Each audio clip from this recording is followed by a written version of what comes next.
Hello again. This is Alane Freund, International Consultant on High Sensitivity, with my friend and colleague, Annet Zwart, also an international consultant on high sensitivity. Hi, Annet. Thanks so much for being Hi. here. We're just talking about topics that pop into one of our minds. And we were just chatting a moment. I thought, let's make a recording about these parents of teenagers. And the reason I thought this is a great discussion with Annet is because we're both parents of teenagers. How old are yours? I have two daughters, almost 17 and 15, so teenagers. Teenagers in the middle. And I have a son who's almost 20 in January. So I've been through it, but boys and girls are so different. And Yeah, that's true. I just, I mean, I know I was so different than my son is. And these are wonderful kids, aren't they? They're so tuned in and just both of your daughters are sensitive. Yes, Yeah. yes. One is extroverted and the other one is introverted. So I have both interesting things to watch. Yeah. My son refuses. I'm pretty sure my son's introverted, but he says he's extroverted and he tries really hard to act extroverted. Mm, I mean, like a teenager often wants to be the extrovert, right? They want to yeah. appear to be so social. Yeah. But one of the things that I always say, I thank the world for giving me a son because I work a lot with girls. And Mm, so, I have I'm always trying to drag the young men and male clients in because it's such a relief. yeah. I love the girls and the young Mm, women. I actually have a group of young women in high school and just past high school right now. Or for you, they are 15 to 18, so mm, right in the age range of your daughters. yes. Yeah. So um, I don't know about you, but I've been hearing from several parents that they're having a hard time getting their daughters to exercise. Mm, And I've been confronted about this because I'm always saying that's what everybody needs is more exercise. yeah. Did your daughters play sports or do they? Yeah, they did. They did for a couple of years. They were doing karate, which I was very happy about. So girls can they can defend themselves if Yeah. necessary. And at the moment, they're doing modern dance. So and they both love to do that. So they're very yeah, they're active. I mean, every moment that they have some time, they practice, and so they yeah. Yeah. I think that's wonderful. And my son was very athletic. Not me though, but I spent all my life outdoors with horses. So I was Mhm. active in a different way. I tried sports, but I mean, it's a little bit of a trick to help steer your sensitive children into sports that will work for them because, Yes. soccer or football might not be the right place for it might be for some Yeah. sensitive children, but sometimes a solo sport or some what do I always hear? Oh, cross country running. Do you guys have that long distance running for the Yeah, they do children? that too. Yeah. Yeah, Yeah. because you just get to go off on your own and run. But the problem that I'm hearing from parents is that their children are having so much anxiety. Young teen girls Mm, are just completely debilitated by anxiety. And what that results in is they don't sleep. And really, my number one prescription for that would be exercise, but they can't get their kids to exercise. yeah. Yeah, it's hard to find something you like to do. I mean, when my kids were really younger, I mean, all the girls in the Netherlands, they do sort of like gymnastics and all the boys are playing soccer. So that's the two main things here.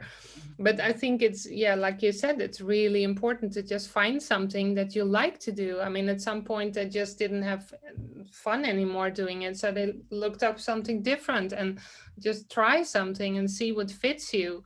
It's really important. But I think I agree. And I think that maybe by the time a child is 13 or 14, I don't know if parents can force them to exercise. Yeah. It's Or should difficult they? at that moment. I mean, Yeah.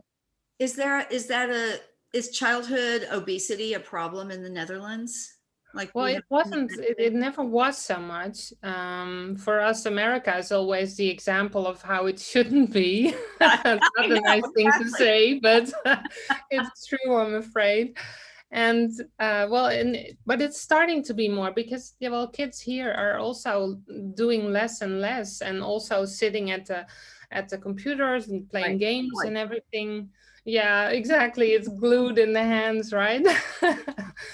And so it's beginning here also that kids get more bigger, and yeah, I think it's a problem because I mean, if you have younger kids, they naturally want to play and do stuff and be active, and the older they get, the less it gets then. I just don't So know if I also think that we should take the electronics away from them, or, have a real budget for electronics. But it's just this question of, I know I have a family with twin 14-year-olds, and I said they have to call them young. These are boys, that they need to call them young men and allow them to become the young adults, 13, 14, 15. These young people, they want to be grown up. And yeah. like, where do we find the line between, laying down the law and being really strict and structured and letting them be? Yeah. I was telling you recently in a webinar, I was answering a question. I said, I fear we love our children too much. It's not, at least in the States, it's not that we should love them any less, but the way we love is we're like, Yeah. control their every movement or being involved in every single thing they do. Do Yeah. you guys struggle with that there? Well, I think that it's also, I think, with distances a little bit, but I do think in America people tend to hover a little bit too much over their children. They're determining where they're going, when, and how, and stuff like that. And in the Netherlands, it's more like if they're 8 or 9 or 10, you can walk over to your friend because it's not that far, and so they go on their own. So they get more to be more on their own and also make decisions on their own, and that's where they learn from. And but it's also happening here. It's changing a little bit. I think that people also are doing more for their kids. So, well, the kids, they don't have to do anything, so they expect us to do things for them Like, also. So yeah. this. Yes, will you bring me to this or that? And what do I have to go on a bike? No, I don't want to. And so Yeah. they expect you to bring them everywhere, especially when it's raining. So But that yeah, it's interferes with them becoming more physically active and also managing their own anxiety and their own stress if we ever yeah. do it for them. I'm guilty as charged. I say all the time to now mine's all grown up pretty much. I always say, I'm sorry I ruined you. I way too much for you. I didn't make you Yeah. do chores or do enough things on your own. And he's like, oh no, no, don't stop, please. Yeah, yeah. Well, Well, go yeah. ahead. I think I was in some ways, other parents sometimes thought I was pretty harsh to my kids, like because I've always been more of the whatever you do, it has consequences, right? I mean, if you don't do, I've taught them from very young on that they can do their own laundry.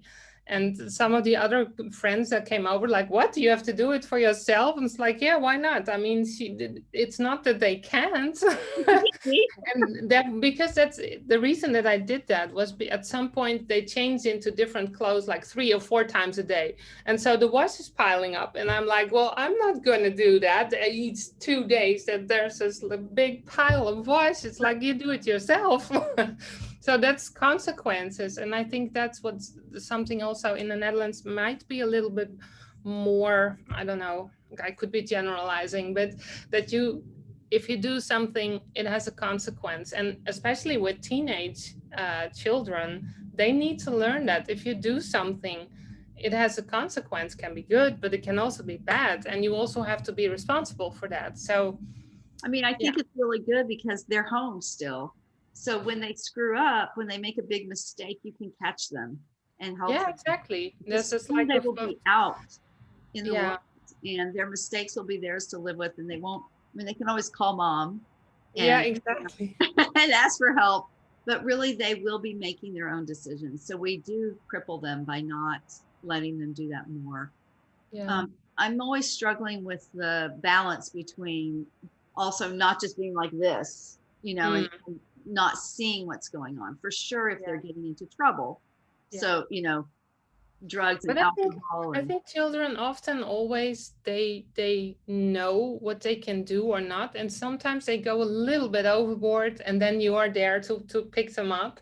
And yeah, I was always like a hawk watching them, but they felt like they had so much freedom. So yeah. that's, I think, also important to make them feel that they have the freedom, but you're still there to catch them if they need it, of I course. love that. Like and to even set situations up to give them. I mean, I feel like children at 12 or 13 should have a job where they're Yes. interacting with another adult who has expectations of them that's not quite so parental.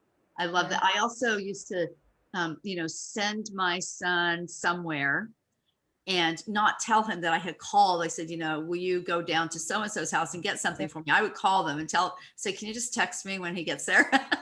He wouldn't Yeah, know, exactly. he Yeah. would think he was all on his own. Well, I Yeah. think, you know, one thing about while you were talking, I was thinking about highly sensitive children. Generally, they're more careful. Yeah, So exactly. we actually don't have to watch them so much, except for them getting too drawn in to their Mhm. either their electronics or their loneliness or their anxiety. That's the Yeah. place where we might have to step in. But I train therapists, young therapists who are interns, Mhm. and almost everybody who goes into coaching or therapy, they do it because they want to help people feel better, right? Yeah. And but in therapy, our rule is that the way you help people feel better is not by giving them all the answers. You actually have to help them feel worse so they Mm. want to feel better. And I Yeah. think that's even a potential intervention for these young teens is, just encourage them to do nothing for themselves until they're just they're disgusted with themselves, Yeah. and then they might step out of it. So Yeah. but Yeah. I just want to honor all the parents out there. It's hard. You never really know Oh, what to do. totally. I It think it's like reminds a me of science project. It reminds you. it reminds me of a style of coaching that you have. I don't know if you have it in America too, but it's like literally translated, it's confrontational coaching, that you just go Mhm. along with them and just like, oh, this really sucks, and you really emphasize what they're saying in a good manner, so they're like, what are you saying? You really want me to do this? It's like so it's also very confrontational. Yes, it's So good. I yeah. think one style of therapy and coaching that runs along with that would be called paradoxical, where Mm, you say the opposite of what they expect, and it's a great that kind of coaching and therapy. It's a really good tool for parents for yeah, sure. especially with teenagers, I Oh think. yeah, especially. I always say if you don't want your teenage daughter to get pregnant, you say, "Can you please go get pregnant? Because I really want a grandchild." Yeah. They'll be like, Yeah. or if you really like, if they start dating or they have a special friend and you really like that person, you're like, I don't think you should spend that much time with them. Mm. You know, Yeah, exactly. So they go do the they spend opposite. all their time with the right person. Yeah, yeah, exactly. Well, I enjoy talking about raising teenagers with you, Annette. It's always, Yes, it's another way, like we should be in community with other highly sensitive people. Parents going through different stages of raising their children need other parents, and hopefully we make friends through the schools. But I think during the pandemic, we might be a little more isolated from yeah, other parents dealing with the same stuff. So I hope yeah, parents of teenagers enjoy this. Thank you. yeah, yeah. Thanks.